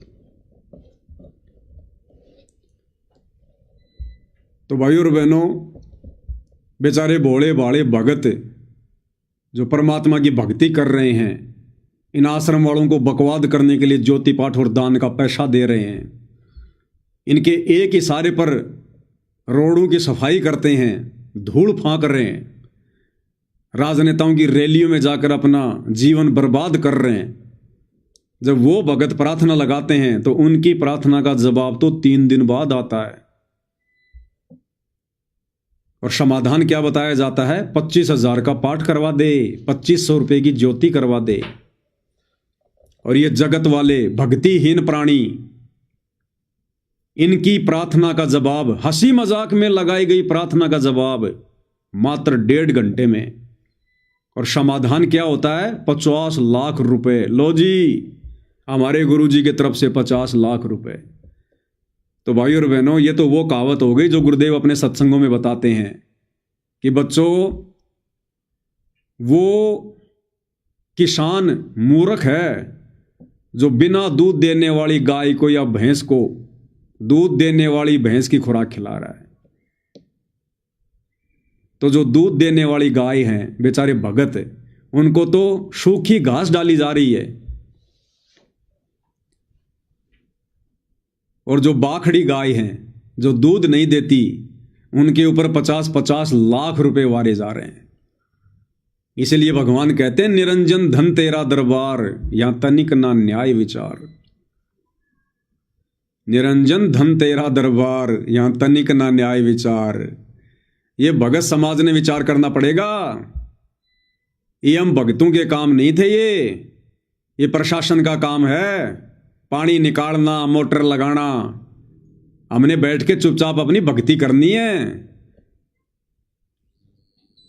लेकिन काल तो भाई और बहनों बकवाद करवाएगा, बकवाद। वो क्यों चाहेगा कि कोई भक्ति कर ले? काल क्यों चाहेगा कि कोई भक्ति कर ले, मर्यादा में रह ले?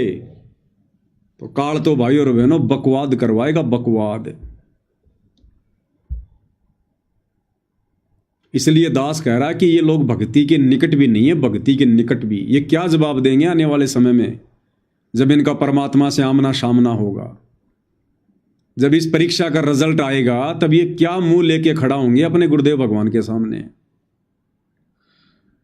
आज उनको मानुष मानकर जो बकवाद ये लोग कर रहे हैं, अरे ये कर्म की मार तो आने वाले समय में पूरी दुनिया पर पड़ेगी, और दुनिया वालों से ज्यादा ये कर्म की मार तुम बकवाद करने वाले भक्तों पर पड़ेगी। फिर देखेंगे तुम्हारा पानी कौन निकालेगा।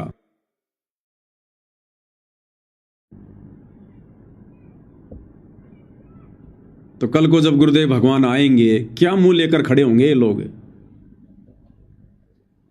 क्या जवाब देंगे ये लोग? आज उनको मानुष मानकर बकवाद कर रहे हैं। इनको डर नहीं है कि हमें भगवान देख भी रहा है, हमारी बकवादों को भगवान देख रहा है। हम बार बार जगत वाले लोगों की व्यर्थ की प्रार्थनाएं ले जाकर परमात्मा के सामने रख देते हैं। इस परीक्षा के समय में वो परमात्मा हमारे पीछे से अपने माथे में 3 थप्पियां मारता होगा कि मैंने किन गधों को गीता जी का ज्ञान दे दिया।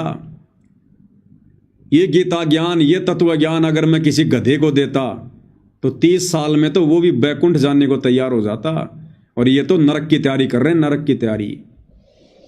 तो आज इनको डर नहीं है भाई और बहनों, जरा भी, बिल्कुल भी, कि कर को उस परमात्मा से आमना सामना भी होगा। फिर क्या जवाब देंगे? इस धरती पर तो कितनी बकवाद कर लो, जब त्रिकुटी पर जाओगे यही बाप मिलेगा, यही परमात्मा, यही सतगुरु। वहां क्या जवाब दोगे? वहां तुम्हारी बकवाद नहीं चलेगी। त्रिकुटी पर जाकर यह परमात्मा किसी का जीजा, साड़ा, फूफा, मामा, पिता, पति नहीं रहता। यहां तो तुम इसको मानुष मान के अपनी रिश्तेदारियों में बांध के कुछ भी कर लो। जब त्रिकुटी पर जाओगे ना, तो त्रिकुटी पर ये नहीं सुनेगा तुम्हारी, वहां से सीधे रिजेक्ट हो जाओगे, सीधे रिजेक्ट।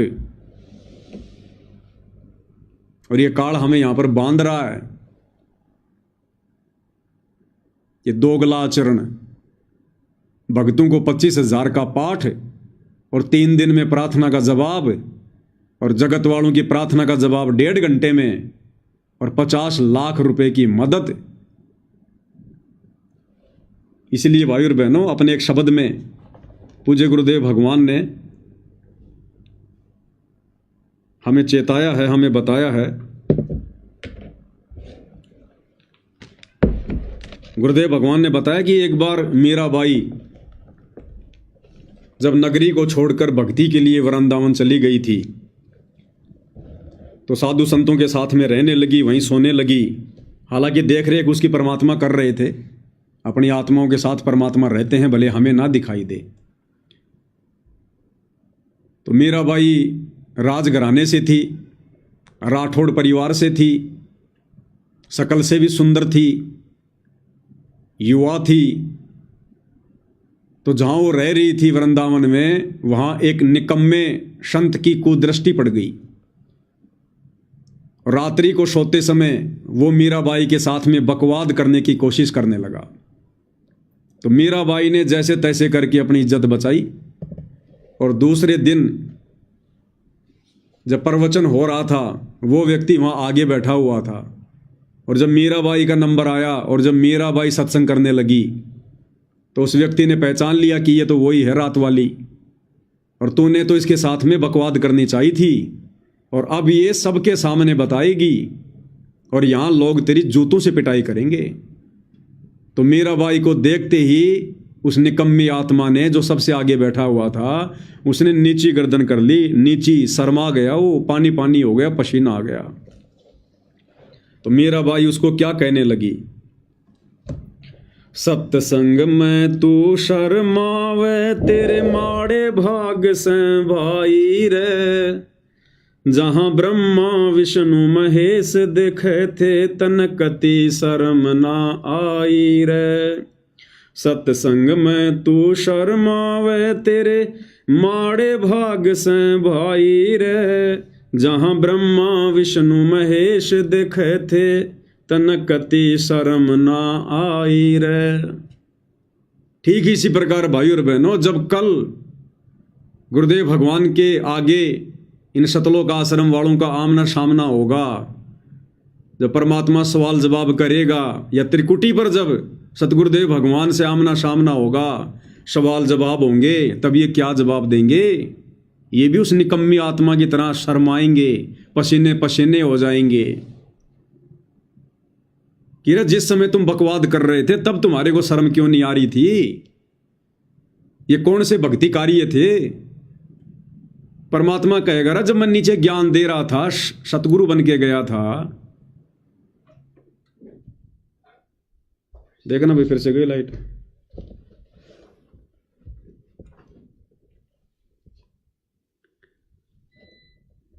बैटरी दे।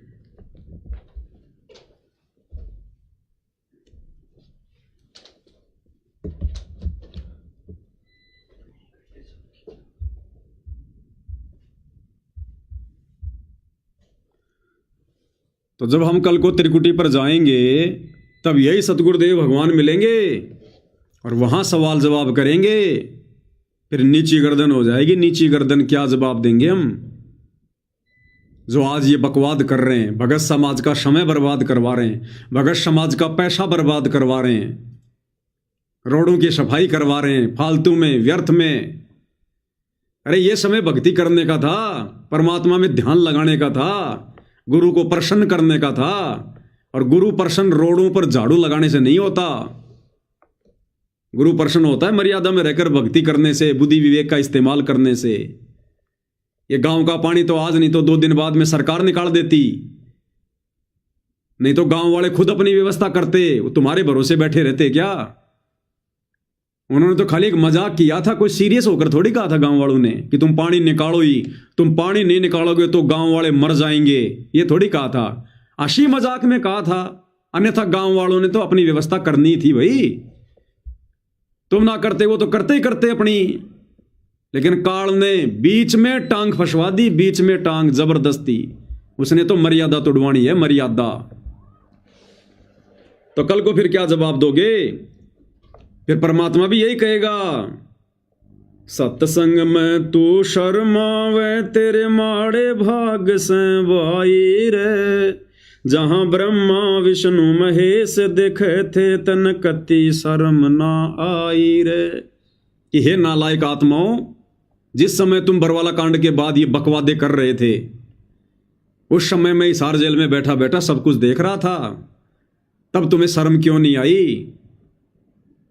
तब तुम क्यों बढ़ चढ़ के बकवादे कर रहे थे? और अब तू पसीने पसीने हो रहा है। मूल कमल में गणेश का वासा, या सतगुरु ने समझाई रे, स्वाद चक्र में ब्रह्मा रहते संग सावित्री माई रे। मेरा भाई उस निकम्मी आत्मा को कह रही है संकेतों में कि नालायक इंसान, जब तू मेरे साथ में छेड़छाड़ करने का प्रयास कर रहा था, अरे उस समय तेरे को शर्म क्यों नहीं आई? इसी शरीर में ये भगवान बैठे हुए थे, मूल कमल में गणेश जी बैठे हुए थे, वो देख रहे थे वहां पर सारा सब कुछ। तेरे को उस भगवान से शर्म क्यों नहीं आई? और आज तू मेरे सामने शर्मा रहा है कि अब ये सबके सामने बताएगी तो तेरी पिटाई होगी। मेरे से तू शर्मा रहा है, घबरा रहा है, और जहां भगवान देख रहा था तेरे को मूल कमल में बैठकर, तब तुझे शर्म नहीं आई? तो त्रिकुटी पर जाकर इनकी नीची गर्दन हो जाएगी आश्रम वालों की। तब भगवान कहेगा, अरे गधे, जब मैं धरती पर था तब तो तू मेरे को मानुष मान रहा था, एक गुरु मान रहा था। उस समय तुझे डर नहीं बना, तुझे शर्म नहीं आई, और अब तू शर्मा रहा है। मूल कमल में गणेश का वासा, या सतगुरु ने समझाई रे। स्वाद चक्र में ब्रह्मा रहते, संग सावित्री माई रे। और स्वाद चक्र में बैठे हुए ब्रह्मा जी और सावित्री देख रहे थे, तब तुझे शर्म क्यों नहीं आई? नाभि कमल में विष्णु विशंबर, जाके 3 लोक ठुकराई रे। वहीं लक्ष्मी माँ देखे थी, तन जो जो कुबद कमाई रे। तो जो जो कुबद ये आश्रम वाले आज कमा रहे हैं, बरवाला कांड के बाद पथ भ्रष्ट कर दिया इन्होंने परमेश्वर की आत्माओं को, मर्यादा तुड़वा कर। कल को जवाब देना पड़ेगा इन सब का। सत्संग में तू शर्मावे, तेरे माड़े भाग से भाई रे। जहां ब्रह्मा विष्णु महेश देखे थे, तन कति शर्म ना आई रे। हृदय कमल में महादेव देवा, जिन अटल समाधि लाई रे। वहीं पार्वती माँ देखे थी, तन के सोची अन्यायी रे। ऐसे ही जवाब लेगा परमात्मा त्रिकुटी पर, जो आज इनका लीडर बना फिर रहा है ना आश्रम वालों का। परमात्मा ऐसे जवाब लेगा कि अन्यायी नीच आत्मा, तुझे उस समय शर्म क्यों नहीं आई? तेरे को कोऑर्डिनेटर मैंने किस लिए बनाया था? इन आत्माओं की भक्ति को आगे बढ़ाने के लिए, इनको मर्यादाओं का पाठ सिखाने के लिए, हैं? और तू इन आत्माओं से सफाई करवा रहा है, मिट्टी फकवा रहा है, दुनिया का पानी निकलवा रहा है, राजनेताओं की रैलियों में धक्के खिला रहा है, गुंडों की सीबीआई जांच करवा रहा है, परशुराम की जयंती में धक्के खिला रहा है, लोगों की धर्मशालाएं बनवा रहा है, दुनिया के फालतू के मकान बनवा के इन आत्माओं का समय और पैसा न जो है तूने बर्बाद करवाया। तो क्या जवाब देंगे भाई और बहनों वहां पर? ये सतगुरु के विधान में नहीं है। एक शिष्य ने क्या करना चाहिए क्या नहीं करना चाहिए, उसके लिए गुरु खुद रहनी करनी करके दिखाता है। करके ये बकवादे हमारे गुरुदेव भगवान ने कभी ना की, ना कभी अपने भक्तों से करवाई। ना राजनीति गुरुदेव ने खुद की, ना कभी अपने भक्तों से करवाई। अरे ये गरीबी तो सतगुरु रामपाल जी के समय भी थी, जब वे करोथा आश्रम में थे, बरवाड़ा आश्रम में थे। ये गरीब तो उस समय भी थे। उस समय तो भगवान ने किसी के मकान नहीं बनवाए, या उस समय भगवान गरीब था, भगवान के पास पैसे नहीं थे उस समय। अब तुम्हारे पास में ज्यादा पैसे हो गए। ये बाढ़ वगैरह तो गुरुदेव भगवान के समय भी आती थी। ये जाटों की धर्मशालाएं तो गुरुदेव भगवान के समय भी काम चल रहे थे। परमात्मा ने तो कभी नहीं कहा अपने भक्तों से कि जाओ निकालो उनका पानी। ये किस ब्रह्मांड है? सब यहां पर अपना अपना कर्म भोगते हैं। जिसने आपत्तियों से बचना है भक्ति करो, नाम उपदेश लो, मर्यादा में रहकर गुरु को प्रसन्न करो, तभी आपदाएं टलेंगी। तुम एक जगह का पानी निकालोगे, 50 जगह बाढ़ आएंगी। कहां का पानी निकालोगे तुम? कल को तुम्हारे खुद के घर डूबेंगे तब क्या होगा? तुम्हारी खुद की जान पे आफत आएगी तब क्या होगा? फिर तुम्हारा पानी कौन निकालेगा कल को? अभी तुम्हारी आंखें बंद हैं, तुम्हें दिखाई नहीं दे रहा। कंठ कमल में तोहे बताऊं बसै अविद्या माई रे, त्रिकुटी कमल में सतगुरु कबीर रहते पूर्ण समर्थ साईं रे। कि त्रिकुटी कमल में बैठा हुआ वो कबीर भगवान सतगुरु रामपाल जी भी देख रहा था और देख रहे हैं वर्तमान में परमात्मा इन सारी बकवादों को। सत्संग में तू शर्मावे तेरे माड़े भाग से भाई रे, जहां ब्रह्मा विष्णु महेश देखे थे तन कति शर्म ना आई रे। सहस कमल में निरंजन जोगी दे घंटा शंख सुनाई रे, शंख कमल में दर्शन कर ले सत्य पुरुष आप गोसाई रे। सत्संग में तू शर्मावे तेरे माड़े भाग से भाई रे, जहां ब्रह्मा विष्णु महेश देखे थे तन कति शर्म ना आई रे। गुरु रामपाल जिन मेहर कर दी दिया नाम जहाज बिठाई रे, बागपुर बले जगे दास के गुरु चरणों में लोलाई रे। गुरु रामपाल जिन मेहर कर दी दिया नाम जहाज बिठाई रे, बागपुर बले जगे दास के गुरु चरणों में लोलाई रे। ये भाग जगे हैं साध संगत वालों के, सत्सेवक भाई बहनों के, जो इन बकवादों से हटकर, क्योंकि हमें धर्म कर्म की जानकारी दे दी गुरुदेव ने कि बच्चों ये कर्म भूमि है, यहाँ सब अपने अपने कर्म भोगते हैं। हमें भक्ति मिल गई, हमें यहाँ से अपना पीछा छुड़वाना है, हमने फटी में पैर नहीं फंसाना। तो भाई और बहनों, कैसे गुरुदेव भगवान ने साथ संगति से जोड़कर इन तमाम बकवादों से हमारे को बाईपास कर दिया, जो बकवादें काल इन आत्माओं के सिर पर बैठकर आए दिन करवा रहा है। तो भाग पुरबले जगे दास के गुरु चरणों में लो लाई रे। आज हमारी लो, हमारी लगन हमारे गुरुदेव के चरणों में है। हम इन बकवादों का हिस्सा नहीं बनते।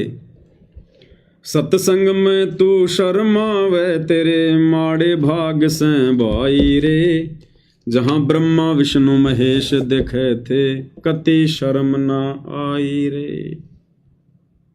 तो क्या कह रहा है इस भाई की बात को एक बार फिर से सुन लेते हैं। कह रहा हमने तो मजाक मजाक में, सरपंच साहब ने ऐसे ही हंसी मजाक में कह दिया, बोला भाई ये एक आधा मकान तो कोई भी बना दे, ये हमारा गांव का पानी निकाल के दिखाओ, तब जाना था ने। तो काल तो तैयार बैठा था, तुरंत इंजेक्शन लगा दिया। और बेमतलब की प्रार्थना इन्होंने जाकर गुरुजी को बताई या नहीं बताई, इनका कोई विश्वास नहीं है इनका। ये तो खुद ही गुरु बने हुए हैं, खुद ही गुरु बन के बैठे हुए हैं। साहब ने एक हंसी मजाक के तरीके से ये बात कही होगी शायद कि भाई एक मकान तो कोई भी बना दे, मेरा तो गांव बाढ़ से पीड़ित है, आप गांव का पानी उतारो। तो फिर कमेटी ने कहा सरपंच साहब हम जरूर आपकी जो ये प्रार्थना है ये संत रामपाल जी महाराज को पुजा रहे हैं। तो डेढ़ घंटे में ही रिस्पॉन्स आ गया और टीम ने वापस पूरे गांव में कहा कि भाई हम आपको आपकी डिमांड बताओ क्या है। पूरी ग्राम पंचायत ने कल ये डिमांड दी और आज 24 घंटे के अंदर इतना जल्दी तो मतलब प्रशासन ने मारा है, पिछले 6-7 दिन हो गए प्रशासन ने लगे हुए, इतनी जल्दी तो प्रशासन ने भी मदद नहीं पहुंचाई जितनी जल्दी संत रामपाल महाराज जी ने जो गांव की मदद करने का। अब भाई और बहनों विचार करो, अब इन लोगों का एक जवाब होगा इस वीडियो के बारे में, कोई सवाल करेगा इनसे कि भाई तुम भक्तों ने क्या मतलब था। वैसे तो सवाल कोई करता ही नहीं इन लोगों से, वैसे तो सवाल कोई करता ही नहीं है। पूरी संगत के सिर पर काल बैठा है, कौन लट खाने का काम करे भाई सवाल जवाब करके। तो सवाल जवाब तो कोई करता ही नहीं है इन लोगों से, तभी तो इनके हौसले बुलंद हो रहे हैं। और अगर कोई करने की हिम्मत करेगा थोड़ी बहुत तो उसको पवनदास दिखाई दे जाता है कि भाई तेरे साथ भी पवनदास जैसी बनेगी, अपना चुपचाप बैठ जा घर पे। तो सवाल जवाब तो इनसे कोई करता नहीं, तभी तो इनके हौसले बुलंद हो रहे हैं। और अगर इनसे कोई सवाल भी कर ले एक आधा भूला भटका नया प्राणी, तो क्या जवाब देंगे? अरे वो ऐसे तो जुड़ेंगे ज्ञान से, ऐसे तो जुड़ेंगे गुरुजी से, ऐसे तो नाम लेंगे गुरुजी से। अरे इस प्रकार से चापलूसी कर करके जोड़ी गई आत्माएं भक्ति मार्ग पर कभी सफल होती हैं क्या? क्या करेंगे जुड़ के गुरुजी से? ये 50 लाख के पाइप देखकर, 5 ये पानी निकालने की मोटर देखकर ये गुरुजी से जुड़ेंगे। यही लोग तुम्हारी पीठ पीछे मजाक उड़ाएंगे, फिर गुरुजी का मजाक और तुम्हारा मजाक उड़ाएंगे ये लोग,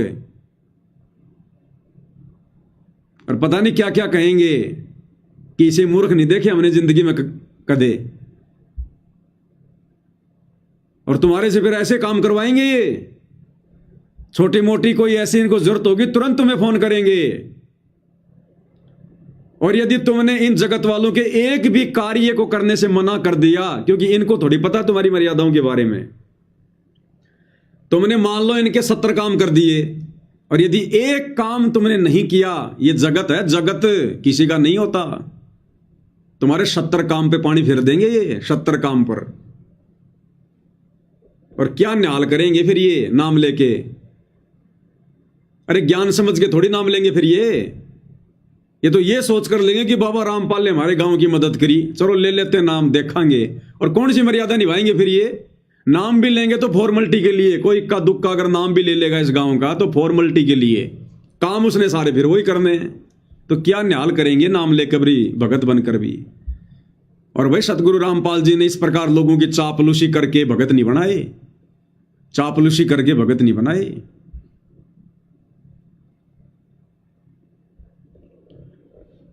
तो भाई और बहनों, आप और हम सत्सेवकों के ऊपर परमात्मा की बहुत बड़ी मेहर है, बहुत बड़ी रजा है। आए दिन इनके कुकर्मों को देखकर, भक्ति विरुद्ध मर्यादा तोड़वाने वाले कर्मों को देखकर आप और हमें कितनी दृढ़ता मिल रही है, कितनी सावधानी बरत रहे हैं हम।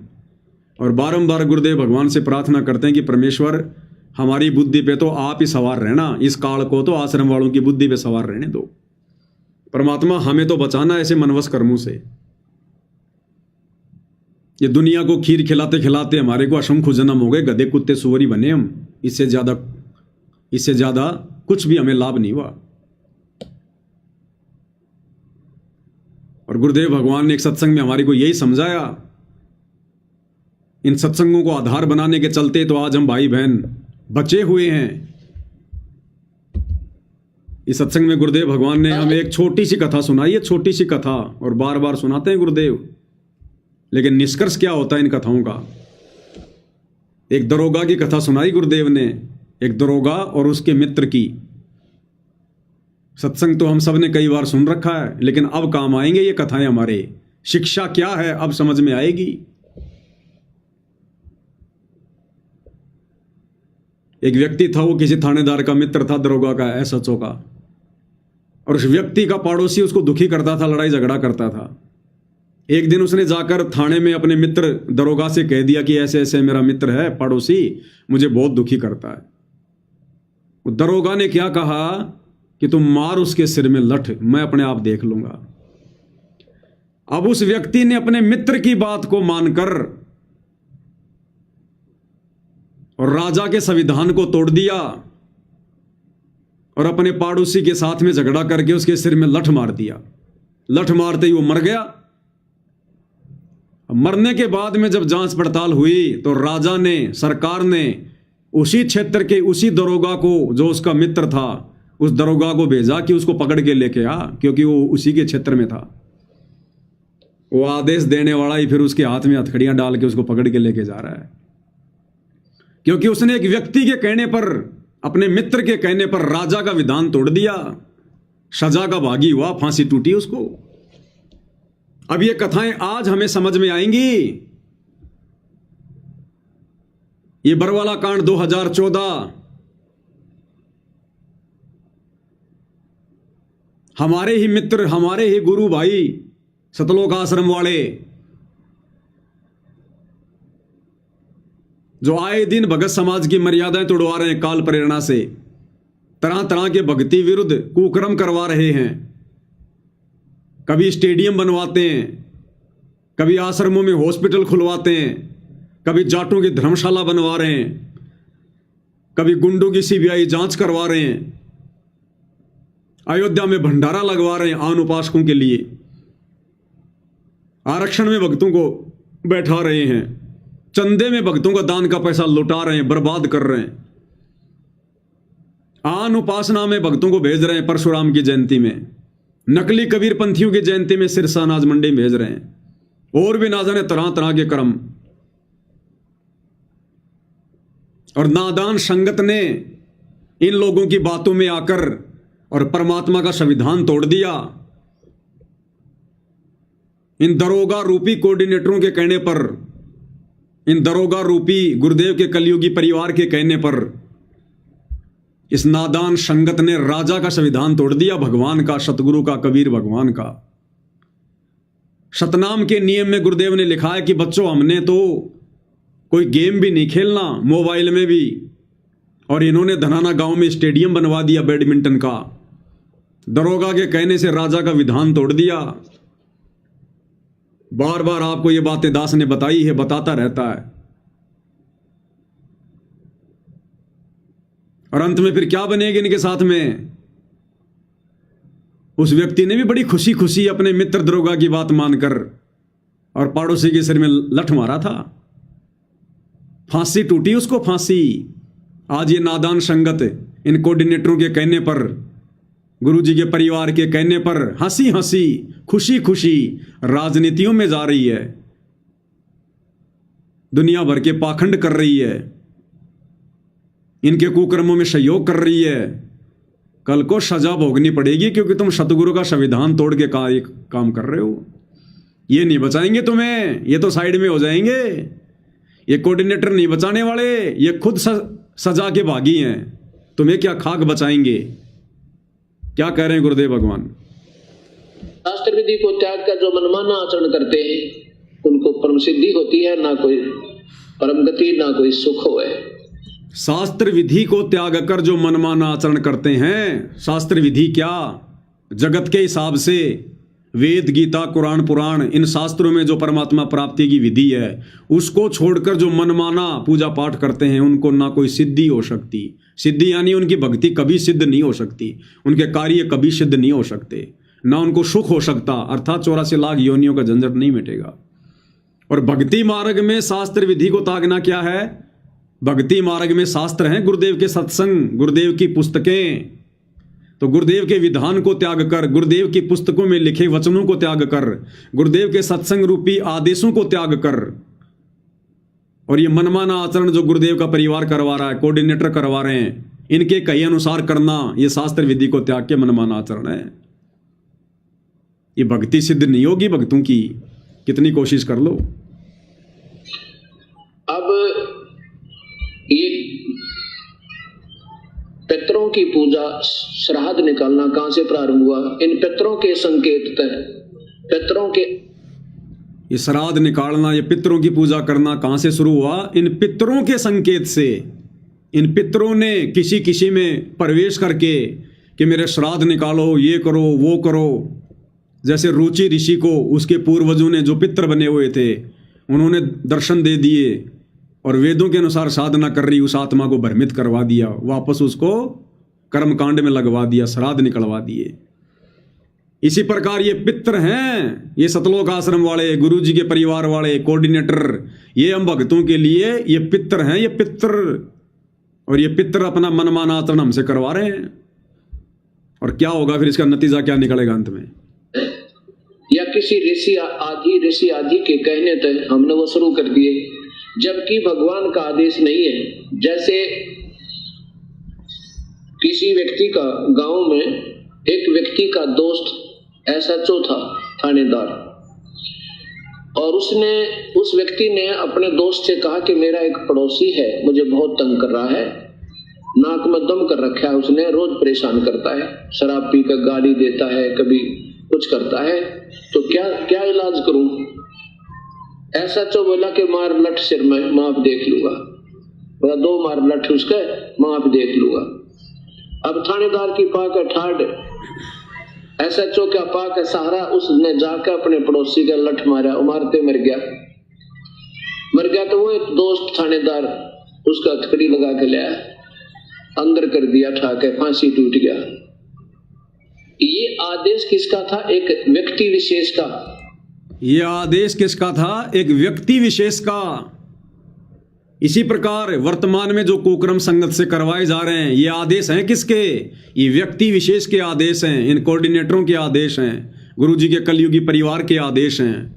और व्यक्ति विशेष के आदेश गुरुदेव भगवान कह रहे हैं हमने किसी भी कीमत पर नहीं मानने, वो चाहे कितनी भी अटकलबाजी क्यों ना लगाओ। एक व्यक्ति विशेष का आदेश था लेकिन राजा का आदेश नहीं था। हमने राजा का आदेश मानना है, किसी व्यक्ति विशेष का आदेश यानी किसी अधिकारी विशेष का हमने आदेश नहीं मानना। अगर वो संविधान के विरुद्ध है तो चाहे वो कुछ भी सिर पटके, तो चाहे वो कुछ भी सिर पटके, अगर संविधान के विपरीत वो आदेश है तो हमने नहीं मानना। तो धनाना गांव में जब ये बैडमिंटन का स्टेडियम बनाया जा रहा था, इस नादान संगत ने इन सत्संगों को आधार बनाना चाहिए था कि गुरुदेव भगवान अर्थात राजा के आदेश में, भगवान के संविधान में तो ये स्टेडियम बनाना नहीं है। मोबाइल में गेम भी देखना मना है, खेलना भी मना है, लेकिन इन्होंने विचार नहीं किया और एक व्यक्ति विशेष के आदेश को मान लिया और बढ़ चढ़ के पैसा दिया, उसमें मजदूरी करी। आनंदपाल सिंह राजस्थान का गैंगस्टर जो पुलिस एनकाउंटर में मारा गया, उसकी सीबीआई जांच का समर्थन करवाने के लिए सतलोक आश्रम वालों ने राजस्थान की संगत को राजस्थान के अजमेर में और हरियाणा की संगत को हरियाणा के भिवानी में राजपूत करणी सेना की रैली में बैठा दिया।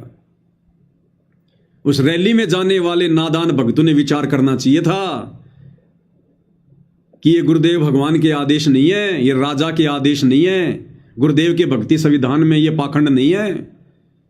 संतों का और गुंडों का क्या मेल? संत गैंगस्टरों का समर्थन करेंगे क्या? आम समाज का आदमी भी ऐसी गलती नहीं करता। और संत रामपाल जी के भगत होकर हम गुंडों की सीबीआई जांच के समर्थन में जाकर बैठ गए। क्या मुंह दिखाएंगे हम कल को अपने गुरुदेव भगवान को? क्या सीखा हमने? क्या हमने सत्संग सुने? तो हमने व्यक्ति विशेष के आदेशों को माना, सतगुरु रामपाल जी भगवान के विधान के विपरीत जाकर सजा के पात्र हैं। ये गलतियां तो हो चुकी हैं, इनकी सजा तो मिलेगी मिलेगी। ये परमात्मा पक्षपात नहीं करता, निष्पक्ष होकर न्याय करता समय आने पर। राम किसी को मारे नहीं, मारे तो हत्यारा राम अपने आप ही मर जाएंगे कर कर खोटे काम। समय आने पर देखना भाई और बहनों, आज हमारे को चाहिए कितने बड़े बड़े भगत दिखाई दे रहे हैं, कितने बड़े बड़े राजनेताओं से इनके संपर्क दिखाई दे रहे हैं। जगत वालों पर लाखों करोड़ों रुपया संगत का 1 घंटे में उड़ा देते हैं ये लोग। आज हमें पैसे वाले दिखाई दे रहे हैं। ये चमक दमक समाप्त होते टाइम नहीं लगता जब इनके पाप का घड़ा भरेगा, क्योंकि मर्यादा तो टूटी हुई है, गुरु तो नाराज है। ये समझ नहीं पा रहे, गुरु को मानुष मानकर और सोच रहे हैं बस बस हम तो जो भी आदेश लेते हैं गुरु जी खुशी खुशी दे देते हैं। अरे परीक्षा चल रही है, इस परीक्षा के समय में बच्चा पूछेगा कि मेरे बाप का नाम रामलाल की जगह श्यामलाल लिख दूं क्या? तो गुरु ये कहेगा बेटा लिख दे। इस समय तो संगत ने बुद्धि विवेक का इस्तेमाल करना चाहिए था, लेकिन संगत तो अपनी नैया डुबो चुकी है। अब तो भाई परिणाम शेष है, 90% परीक्षा समाप्त हो चुकी है। अब तुम चाकर भी भगत बनना चाहोगे तो भी नहीं बन पाओगे। चाकर भी तुम इतना पीछे जा चुके हो, इतना पीछे। तो गुरुदेव भगवान कह रहे हैं किसी व्यक्ति विशेष के आदेश नहीं मानने, चाहे कितना सिर पटका है। मां भी देख लूंगा। अब थानेदार की पाक है ठाड, SHO का पाक है सहारा, उसने जाकर अपने पड़ोसी का लठ मारा, उमारते मर गया। तो वो एक दोस्त थानेदार उसका हथकड़ी लगा के लाया, अंदर कर दिया, ठाके फांसी टूट गया। ये आदेश किसका था? एक व्यक्ति विशेष का। एक व्यक्ति विशेष का आदेश था, लेकिन राजा का आदेश नहीं था। हमने राजा का आदेश मानना है, किसी व्यक्ति विशेष का आदेश यानी किसी अधिकारी विशेष का हमने आदेश नहीं मानना।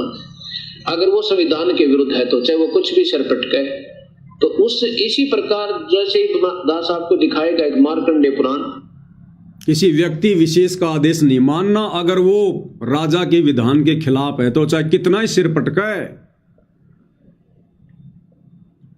तो ये आश्रम वाले जब इनका कोई आदेश नहीं मानता है तो ये सिर ही तो पटकते हैं। तुम्हारा पीड़ा पर्चा निकलवा देंगे, तुम्हें गुरुद्रोही घोषित करवा देंगे, तुम्हें आश्रमों में नहीं घुसने देंगे। ये होता है सिर पटकना, यानी जबरदस्ती अपने मनमाने आचरण का लोगों को हिस्सा बनाना। तो गुरुदेव कह रहे हैं वो चाहे कितना सिर पटका है, अगर तुम्हारे गुरु के विधान के खिलाफ वो कार्य है, तुमने सहयोग नहीं करना, चाहे कोई जी भी हो। गुरु के अलावा सब व्यक्ति विशेष हैं, व्यक्ति विशेष। तो हम सत्सेवक भाई बहन जीत में रहे, जीत में। और ये सारा का सारा श्रेय पूज्य गुरुदेव भगवान को है, जिन्होंने हमें सद्बुद्धि बख्शी, जिन्होंने हमें सद्बुद्धि बख्शी। क्योंकि हमने गुरु के सत्संगों को भगवान माना, गुरु की गैर हाजिरी में गुरु जी की पुस्तकों को हमने भगवान माना, उन पुस्तकों में लिखे आदेशों को हमने सर्वोपरि माना, सत्संगों में दिए गए आदेशों को हमने सर्वप्रथम माना। किसी व्यक्ति विशेष के आदेश नहीं माने हमने। भले हमारे को गालियां खानी पड़ी, धमकियां सहन करनी पड़ी, मुकदमे सहन करने पड़े, जेल जाना पड़ा, मार पिटाई खानी पड़ी, लेकिन हमने व्यक्ति विशेष के आदेशों को स्वीकार नहीं किया। और इसका नतीजा आज गुरुदेव भगवान ने हमें भक्ति की ऊंचाइयों पर बैठा रखा है। एक सत्संग में क्या कह रहे हैं गुरुदेव भगवान? भगवान भी यही बताने आए थे। उस भगवान के द्वारा बताए गए उस सारे अध्यात्म ज्ञान को इस दास के ऊपर रजा हुई। ये सत्संग सुनाए, सदग्रंथों से वो प्रमाण निकाले और वो आप तक पहुंचा दिए। तो वो भगवान ही समझो, वह पुस्तक आपके पास उस मालिक का संदेश है। वो पुस्तक क्या है? वो पुस्तक भगवान ही समझो, उस मालिक का आदेश ही समझो। वो पुस्तक जो आपके पास है, जो ज्ञान गंगा पुस्तक हमारे पास में है, जो जीने की राह पुस्तक हमारे पास में है, जो गुरुदेव भगवान के सत्संग हमारे पास में हैं, गुरुदेव कह रहे वो भगवान ही समझो, वो भगवान के आदेश ही समझो जो तुम्हारे पास में पुस्तकें हैं, जिनमें 30 साल से भगवान ने दुनिया से दुश्मनी मोल लेकर लोगों की गालियां खा खा के, जेल जा जा के, और गुरुदेव ने हमारे लिए उसमें आदेश लिखे हैं। तो गुरुदेव कह रहे हैं वो पुस्तक भगवान ही है, वो पुस्तक आदेश ही है। ध्यान से सुन लो। हुई ये सत्संग सुनाए, सदग्रंथों से वो प्रमाण निकाले और वो आप तक पहुंचा दिए। तो वो भगवान ही समझो, वह पुस्तक आपके पास उस मालिक का संदेश है।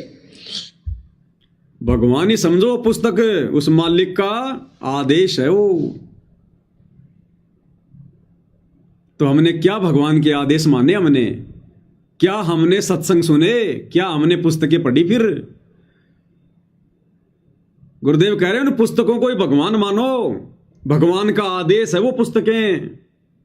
कल को गुरुदेव भगवान नहीं रहेंगे तब भी इन पुस्तकों में लिखे आदेश को ही दुनिया मानेगी, इन सत्संगों के आदेशों पर ही दुनिया चलेगी। फिर शतलोक जाकर कौन प्रार्थना लगाएगा गांव वालों की, जब यहां पर बाढ़ आएगी कि गुरुजी गांव वालों का पानी निकाल दे क्या? तब कौन जाएगा शतलोक? 1.5 घंटे में कैसे आदेश आएगा?